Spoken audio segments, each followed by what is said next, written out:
the guidelines suggested that it should be performed after induction for the patient treated after the induction and at least once during the maintenance therapy. And proactive TDM also should be used after reactive TDM to prolong the response. And the proactive TDM is most important in more severely active patients and in patients who have a higher drug clearance, especially in children.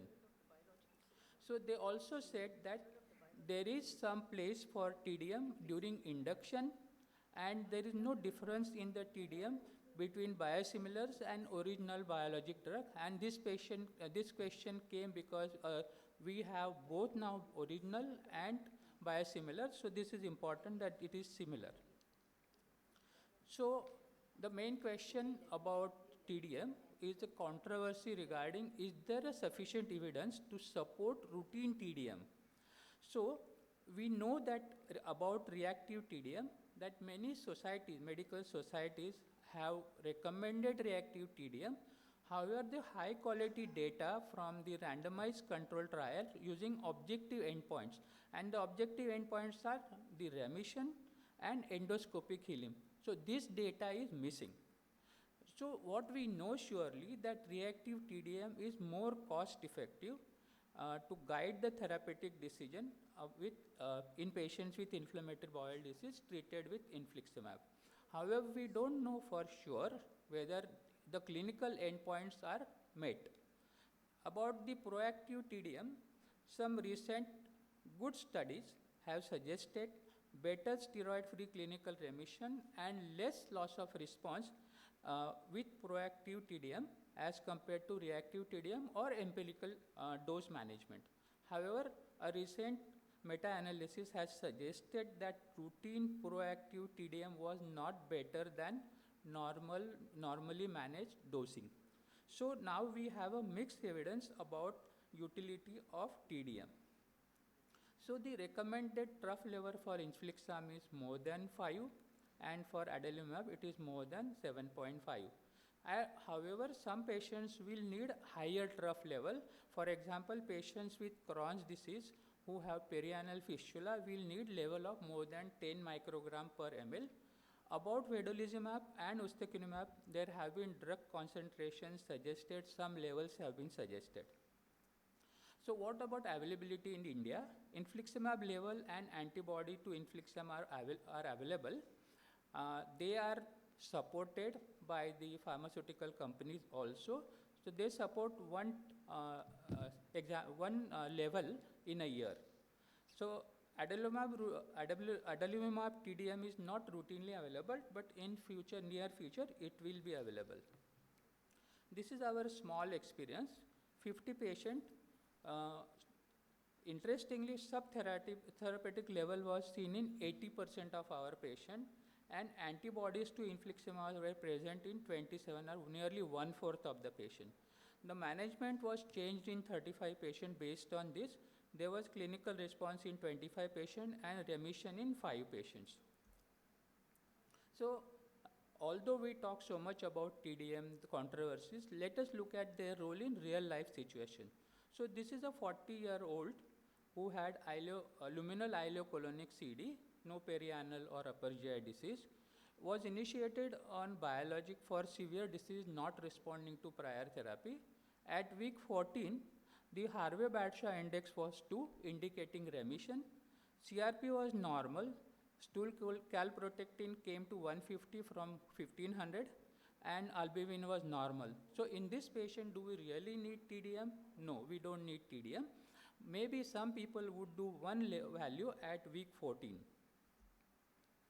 The second patient is an 18-year-old girl with ulcerative colitis, E3 disease, needed biologic because after 3 courses of steroid and azathioprine, patient still had active disease. So at the end of induction, the bowel frequency was 5 per day and there was blood in 3 of these 5 stools.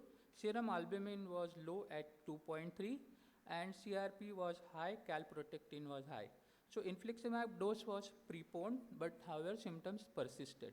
So should we do TDM in this patient? Yes, we need reactive TDM because this patient has active disease. The third patient is a 21-year-old student, Crohn's disease, no perianal disease. Previous treatment included adalimumab failure, vedolizumab failure, and the last dose of vedolizumab was about a month back. At presentation, he was severely malnourished. Albumin was 1.9, CRP was 96, calprotectin was high. So first week actually went into improving his nutrition, and after that we decided to initiate him on infliximab.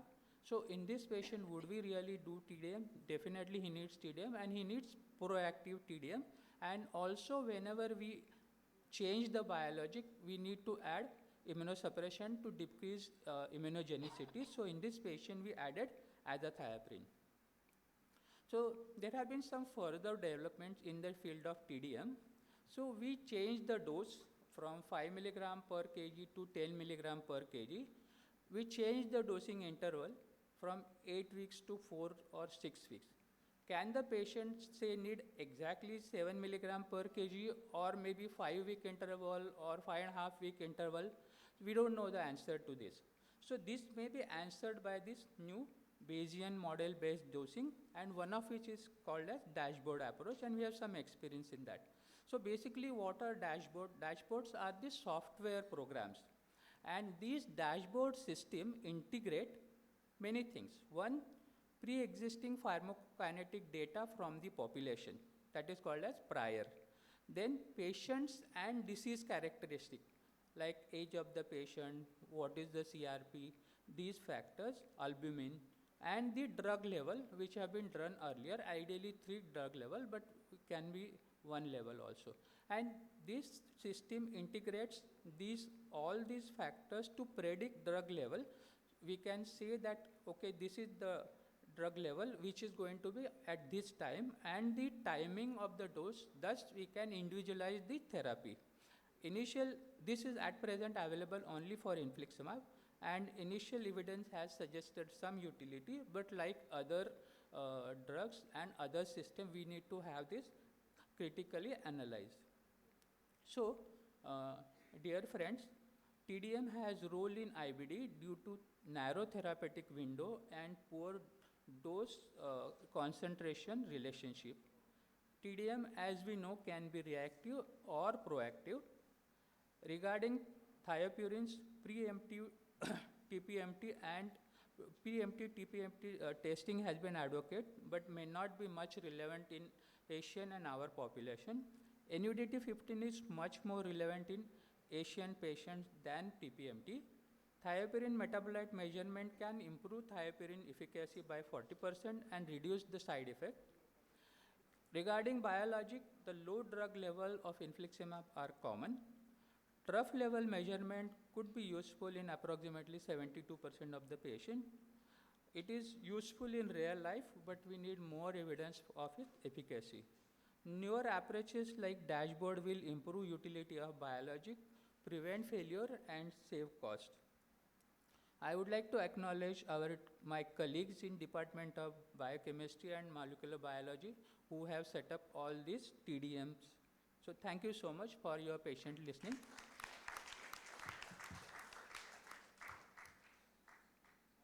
Discussion, or we'll end along with them. Do we cover the panel or we'll have questions now?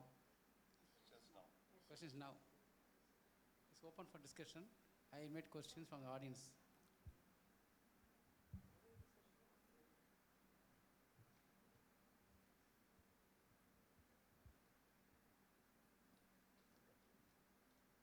They say previous is a old concept. Slow metabolysis, intermediate metabolysis, all these things. Do we still hold good for thiopurines, TDMT study, TPMT study? Slow metabolysis, intermediate metabolysis, fast metabolysis for TPMT, still they hold good, or the levels per C we see? So we have that concept of fast metabolite. So basically they will metabolize the drug faster and they may be more prone to toxicity. So other way of looking at it is see the actual levels, and based on the actual levels we can do this. Say it is homozygous, heterozygous, and wild type. Wild type you can give normal dose. We can give in heterozygous half the dose, and homozygous we don't give. So